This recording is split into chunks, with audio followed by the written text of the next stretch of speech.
मस्त असं fresh mood मध्ये सांग. Hello everyone, my name is Arjun. Welcome to my YouTube channel, Learn with Arjuna. Bright ideas start here. In this channel, you will learn all subjects in simple and easy English. Let's study smart and achieve success together. So let's start our chapter. So today we will discuss about the chapter 17, the class 7th forests. What is forest? Forest क्या होता है? A forest is a large area that has a thick growth of trees and other plants and is home to many animals. Forest एक बहुत बड़ा area होता है जहाँ पे थिक ग्रोथ ऑफ ट्रीज होती है, बहुत घने पेड़ होते हैं और प्लांट्स होते हैं, और वो बहुत एनिमल्स को घर होम होता है। जैसे कि आप देख सकते हो यहाँ पे ये पिक्चर में बहुत घना जंगल है। A forest can have different kinds of trees. एक जंगल में बहुत सारे तरीके के ट्रीज हो सकते हैं, जैसे कि herbs, shrubs, creepers, climbers, grasses, mosses, lichens and so on. आप यहाँ पे देख सकते हो पिक्चर में, यहाँ पे कोई हर्ब्स होंगे, श्रब्स होंगे, क्रीपर्स होंगे, क्लाइंबर्स, ग्रासेस होंगे, लाइकेंस होंगे। लाइकेंस एक ऐसे माइक्रो ऑर्गेनिजम्स रहते हैं जो ट्रीज के सरफेस के ऊपर ग्रो करते हैं। Some common trees found in Indian forest are teak, sal, rosewood, Indian cork, fig and mahogany. India के फॉरेस्ट में जो कॉमन ट्रीज होते हैं वो टीक, साल, रोजवुड, इंडियन कॉर्क और मोहगनी है और fig. The type of forest found in the place depends on the climate, topography and soil type. Forest का टाइप उनके क्लाइमेट, टोपोग्राफी मतलब वहां पे कितने पेड़ है, नदियां है, कितने रास्ते हैं, उन और सॉइल टाइप, वहां की सॉइल कैसी है, इस पे डिपेंड होते हैं।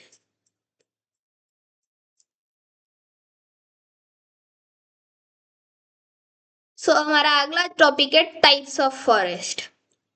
Forest are of many types, some of these are as follows. Forest बहुत तरीके के होते हैं, हम वो आगे पढ़ेंगे। Tropical rain forest, these are found in tropical regions where the rainfall is high throughout the year. Tropical rain forest वो ट्रॉपिकल रीजन्स में होते हैं, जैसे कि इक्वेटर पर, ट्रॉपिक ऑफ कैंसर पर, ट्रॉपिक ऑफ कैप्रिकॉर्न पर, और यहाँ पे बहुत सारी रेनफॉल होती है हर throughout the year. These are dense forest that are rich in biodiversity. ये बहुत घने जंगल होते हैं यहाँ के। अगले है deciduous forest, these are found in both tropical and temperate region. ये जो डेसिडियस ट्रीज होते हैं वो बहुत ट्रॉपिकल रीजन में भी होते हैं और टेम्परेट रीजन में भी होते हैं। The trees in this forest shade there leaves seasonally. और जो ये डेसिडियस फॉरेस्ट में ट्रीज होते हैं वो अपने लीव्स को सीजनली शेड करते हैं, वो छोड़ देते हैं। Coniferous forests, these are found in temperate regions. Coniferous forest temperate regions में मिलते हैं। The trees are mostly evergreen and do not shed all their leaves at once. यहाँ के ट्रीज मोस्टली एवरग्रीन होते हैं, बहुत हरे होते हैं, और वो अपने लीव्स को शेड नहीं करते एक साथ।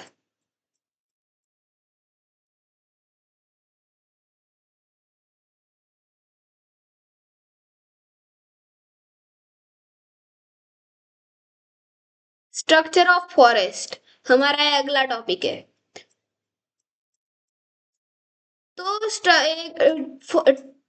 फॉरेस्ट का स्ट्रक्चर चार इसमें डिवाइड होता है। ऊपर वाली लेयर को हम एमर्जेंट लेयर बोलते हैं। Birds, bats, and butterflies live in the tops of the tallest trees. Birds, bats और बटरफ्लाई ये टॉप लेयर में रहते हैं और वो सनलाइट को नीचे तक पेनिट्रेट नहीं होने देते. Canopy. In the tops of the shorter trees or canopy, you can find animals such as toucans and monkeys. उसके नीचे कैनोपीज होते हैं. वहां पे हमें एनिमल्स मिलते हैं जैसे कि टाउकन्स एंड मंकीज. उसके नीचे अंडर स्टोरी होती है. Snakes, red-eyed tree frogs, and other animals live in the understory और लोअर ब्रांचेस. ये जो अंडर स्टोरी होती है यहाँ पे हमें स्नेक्स स्नेक्स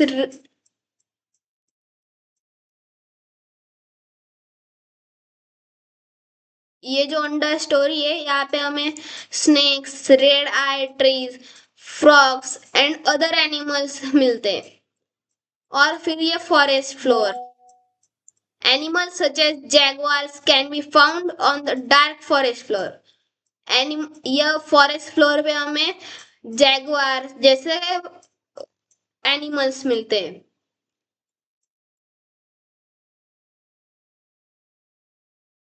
फिर इंपॉर्टेंस ऑफ फॉरेस्ट. ये हमारा अगला टॉपिक है.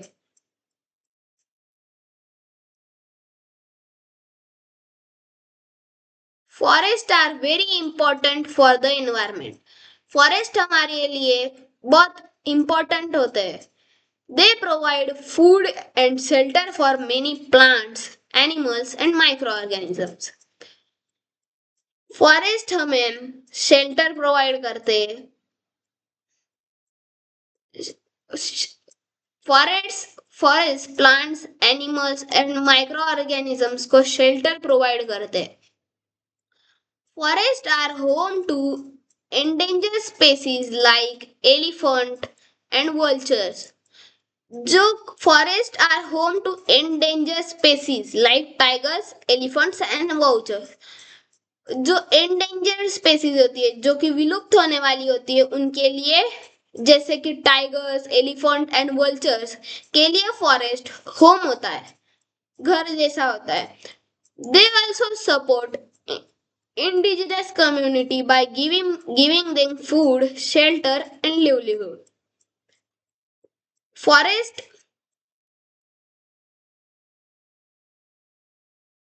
trees help in purifying air. Trees हमें एयर प्यूरिफाई करने के लिए मदद करते हैं. They absorb carbon dioxide during photosynthesis. Trees carbon dioxide को एब्जॉर्ब कर लेते हैं फोटोसिंथेसिस करते हुए और हमें हमारे लिए ऑक्सीजन रिलीज करते हैं.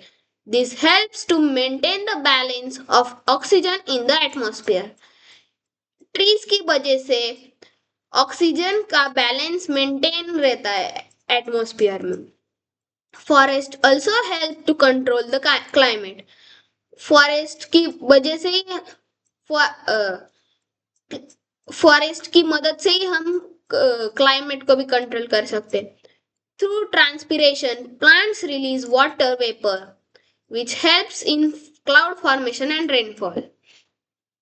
जो प्लांट्स ट्रांसपिरेशन करते हैं मतलब जो वाटर रिलीज करते हैं वाटर वेपर के फॉर्म में वो क्लाउड फॉर्मेशन और रेनफॉल के लिए मदद करता है. This keeps the environment cool. इसकी वजह से एनवायरमेंट कूल रहता है.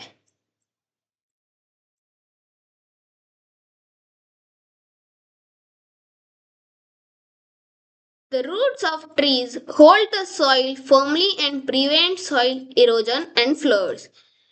जो ट्रीज के रूट्स होते हैं वो सॉइल को फर्मली होल्ड करके रखते हैं और सॉइल इरोजन और फ्लड्स को बचाते हैं.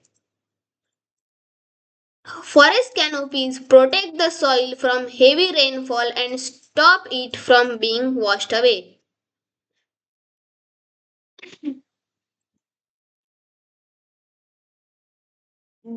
जो कैनोपीज होते हैं वो हेवी रेनफॉल हमने ये पिक्चर में देखा था ना, तो ये कैनोपीज होते हैं ना, वो रेनफॉल को नीचे तक आने नहीं देते।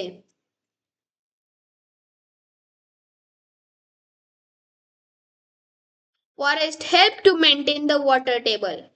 फॉरेस्ट हमें वाटर टेबल मेंटेन करने के लिए मदद करता है। When rain water trickles down the branches of trees and reaches the forest floor, fallen leaves and other decaying matter absorb it and allow it to seep into the ground.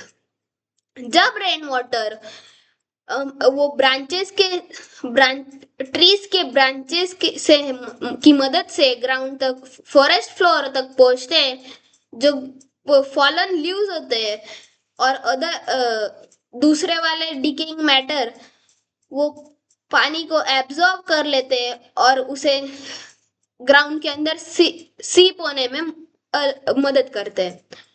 Forests provide valuable timber from trees like sal, rosewood, mahogany, and teak. हमें forest timber देता है from the trees like sal, rosewood, mahogany and teak. हमें timber sal, rosewood ये सब trees की वजह से मिलते हैं। Timber is used for construction, furniture and agricultural tools. Timber construction, furniture and agricultural use के टूल्स के लिए यूज होता है। Sorry. Pine and spruce are use to make paper.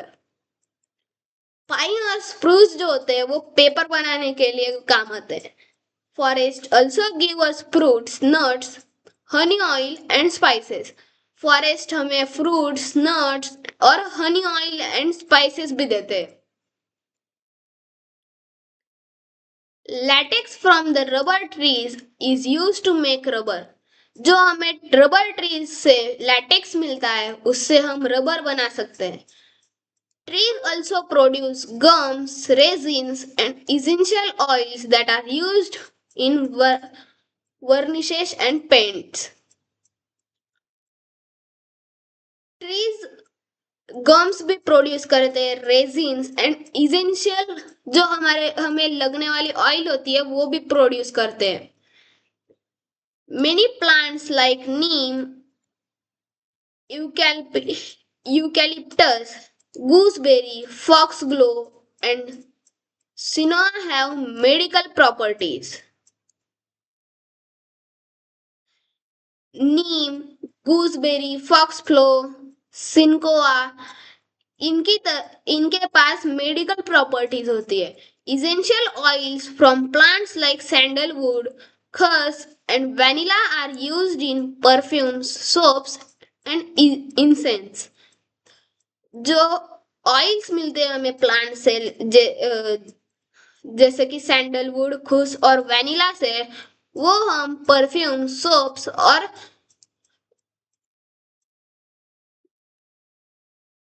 Incense के लिए यूज कर सकते हैं। Interdependence of plants and animals, मतलब प्लांट्स भी एनिमल्स पर डिपेंड होते हैं और एनिमल्स भी प्लांट्स पर डिपेंड होते हैं। All animals depend on plants for food, either directly as a herbivores or indirectly as a carnivores. सभी एनिमल्स प्लांट्स के लिए, प्लांट्स पर डिपेंड होते हैं फूड के लिए। Either directly as a herbivorous, directly वो हर्बिवोरस से पर डिपेंड होते हैं, नहीं तो फिर indirectly as carnivorous. Plants use solar energy to produce food. हमें पता है जैसे कि प्लांट्स फोटोसिंथेसिस करता है कि वो सोलर एनर्जी का यूज करता है फूड प्रोड्यूस करने के लिए, which provides nutrients and energy, जो कि हमें which means solar energy to produce food, और सोलर एनर्जी उसे न्यूट्रिएंट्स एंड एनर्जी प्रोवाइड करता है। When herbivores eat plants, energy is transferred to them. जब कोई हर्बीवोरस ये प्लांट्स को खाता है तो एनर्जी उसमें ट्रांसफर होती है। Carnivorous obtain nutrients and energy by feeding on herbivorous. और वो कार्निवोरस हर्बीवोरस को खा जाते हैं, फिर वो हर्बीवोरस में जो एनर्जी होती है वो कार्निवोरस में चली जाती है, ट्रांसफर हो जाती है। व्हेन ऑर्गेनिजम्स डाई, जब ऑर्गेनिजम्स मर जाते, decomposers break them down and release nutrients back to into soil. जब कोई ऑर्गेनिज्म मर जाता है तो डिकम्पोजर्स उसे ब्रेक डाउन करके उस पर न्यूट्रिएंट्स उसके न्यूट्रिएंट्स रिलीज करके सॉइल के अंदर भेज देते हैं। Illustrating the nutrient and solar energy flows in a food chain.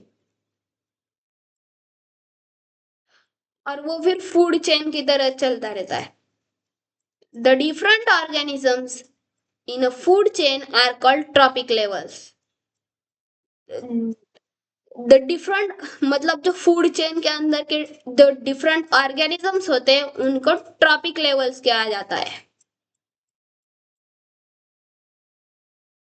The tropic levels are producers और autotrophs.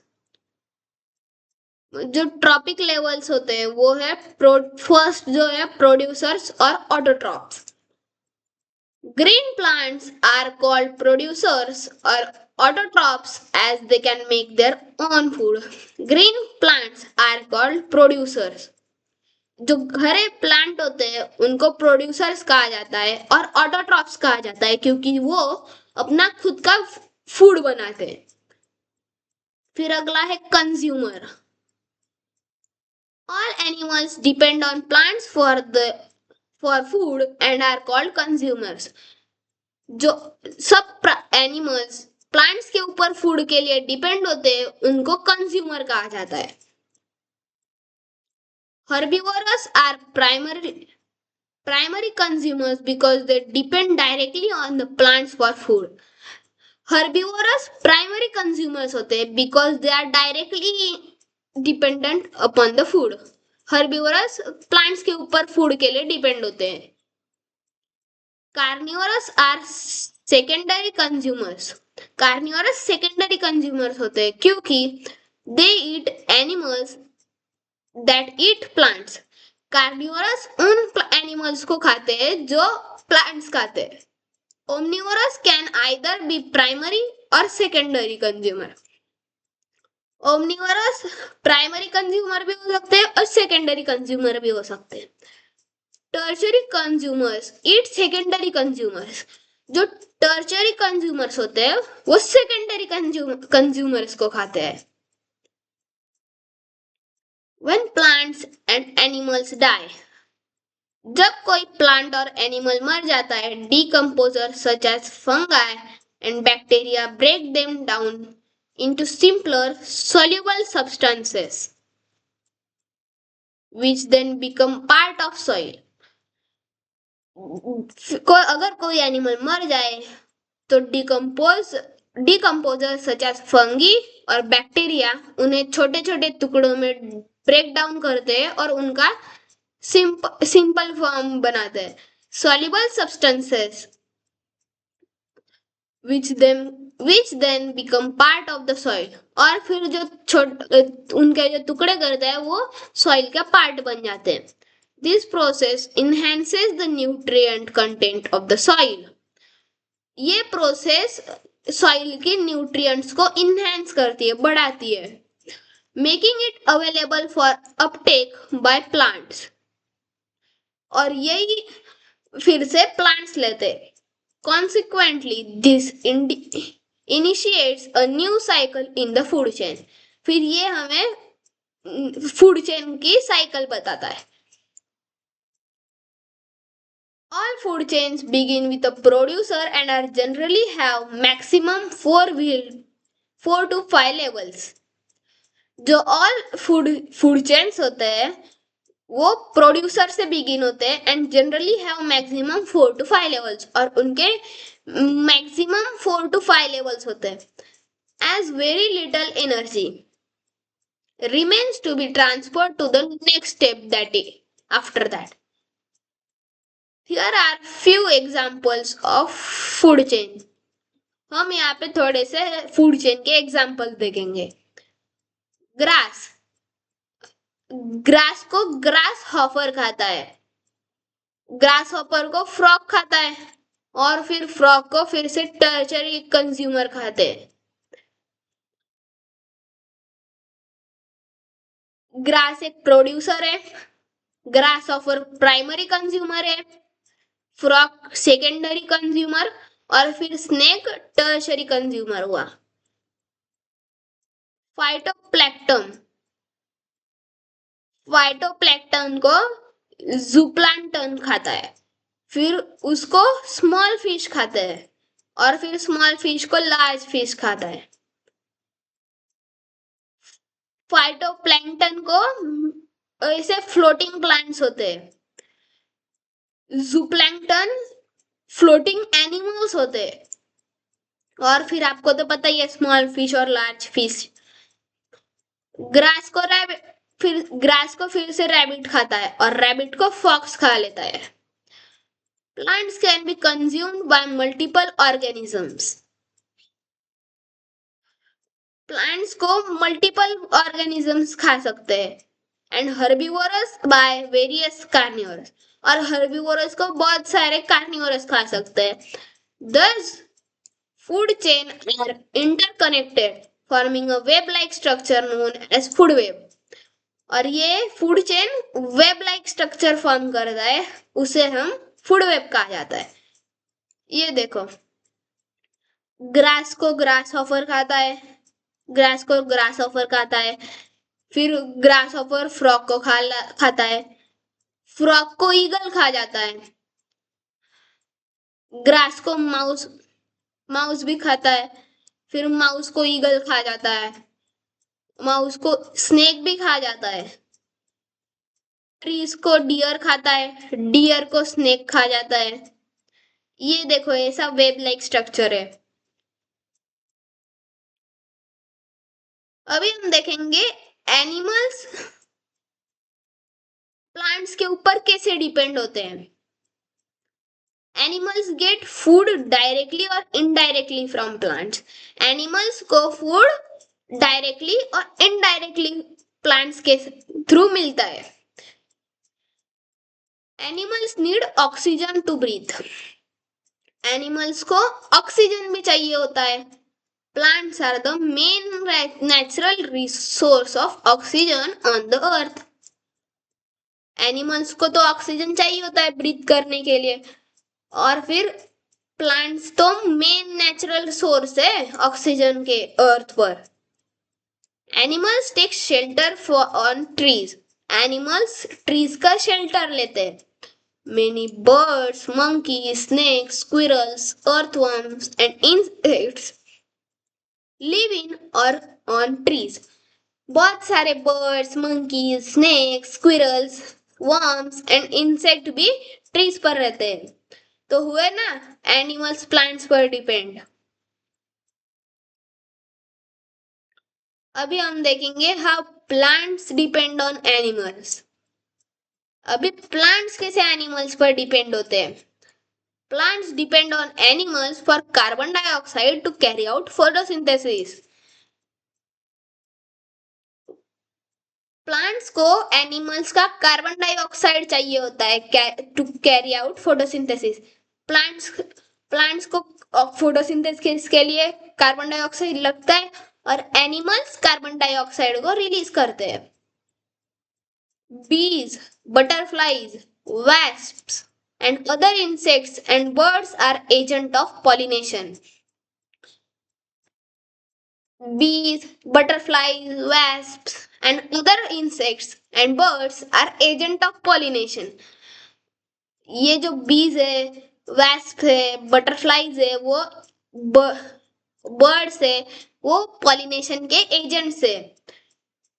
Animals also help to disperse seed away from the parent plant. Animals seeds को disperse करने में भी मदद करते हैं। Insectivorous plants depend on insects. Insectivorous plants insects के ऊपर डिपेंड होते हैं for some nutrients. The conservation of forests. Forests are vital for sustaining life on earth. Forest हमारे लिए बहुत इंपॉर्टेंट है लाइफ को टिकाने के लिए अर्थ पर।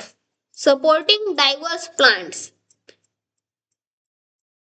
Animals and humans. Rapid deforestation in the recent centuries had reduced forest area. जो जल्दी से डिफॉरेस्टेशन हुआ है हमारे अर्थ पर, उसकी वजह से रिसेंट सेंचुरीज में फॉरेस्ट बहुत छोटा हो गया है।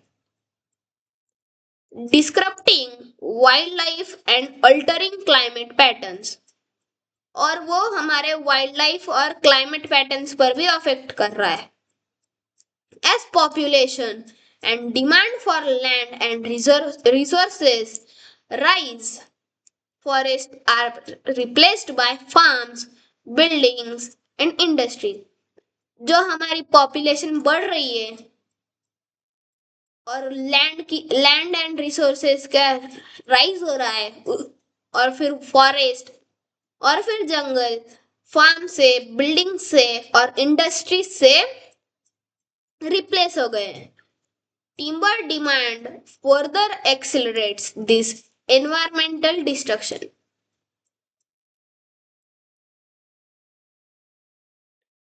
Effects of deforestation. अभी हम डिफॉरेस्टेशन के इफेक्ट देखेंगे। Destructions of forest can result in shortage of important natural resources.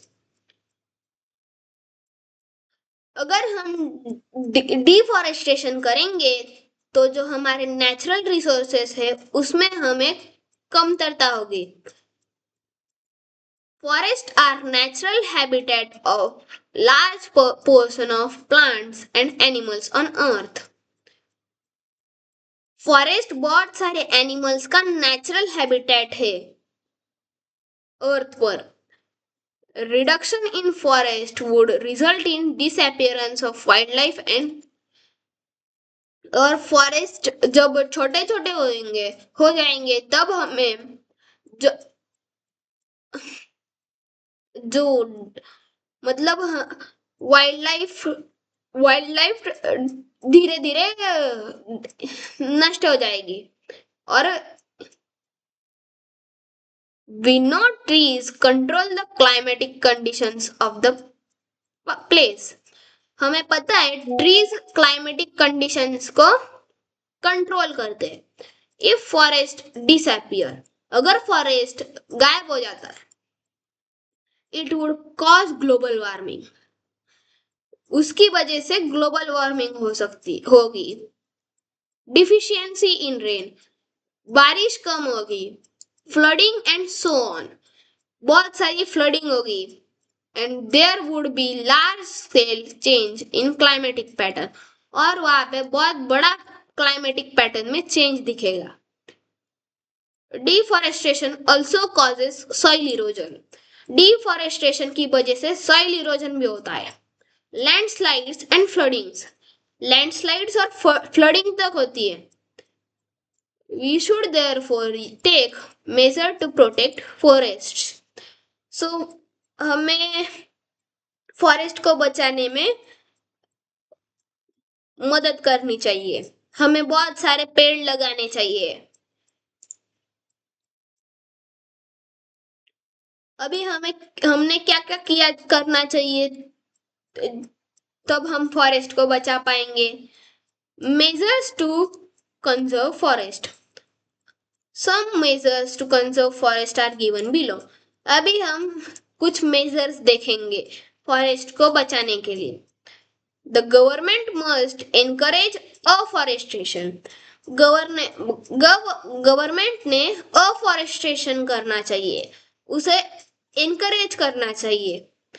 Afforestation मतलब लार्ज स्केल में प्लांटिंग करना।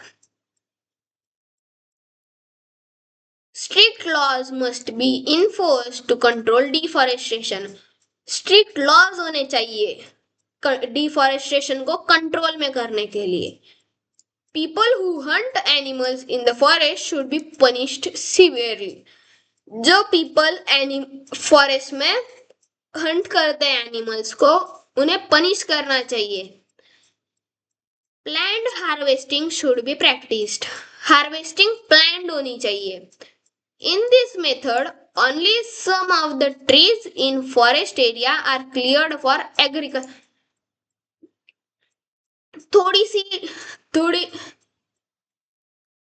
थोड़े से ट्रीज फॉरेस्ट एरिया में एग्रीकल्चर पर्पसेस के लिए कट करने चाहिए। The trees that have not been cut down helps to prevent soil erosion and flooding। जब हम ट्रीज को कट डाउन नहीं करेंगे तब ट्रीज हमें सॉइल इरोजन को और फ्लडिंग को प्रिवेंट करने में मदद करेगा। Forest fire should be prevented. जो जंगल में आग लग जाती है उसे हमें प्रिवेंट करना चाहिए। They can harm the wildlife in forest and can destroy a large number of trees। Forest fires की वजह से हम वाइल्ड लाइफ को हार्म होती है और फॉरेस्ट डिस्ट्रॉय भी हो सकता है। फॉरेस्ट के ट्रीज बहुत ज्यादा डिस्ट्रॉय हो सकते हैं। They can occur naturally due to lightning, volcanic eruptions, sparks from the rocks and so on, and can also be caused by human activities। Forest fire naturally भी लगती है because of lightning, volcanic eruptions, sparks from rocks and so on। और वो human activities की वजह से भी forest fire लग जाती है। Sparks from equipments, cigarettes, broken circuit lines and the careless burning of debris are some common causes of forest fire। Sparks, अगर कोई इंस्ट्रूमेंट इक्विपमेंट में स्पार्क होता है तब हम आग लग सकती है जंगल में। सिगरेट की वजह से आग लग सकती है। जो ब्रोकन सर्किट्स होते हैं उनकी वजह से आग लग सकती है। ये कॉमन कॉजेस है फॉरेस्ट फायर के। Measure should be taken to prevent overgrazing. एक ही जगह पे ज्यादा ओवरग्रेजिंग नहीं होनी चाहिए, उसे हमें प्रिवेंट करना पड़ेगा। Resources from forest like paper and would should be used carefully. जो रिसोर्सेज है जो हमें फॉरेस्ट से मिलते हैं जैसे कि पेपर एंड वुड, वो हमें केयरफुली यूज करने चाहिए। Thank you. यहीं पे हमारा चैप्टर खत्म होता है।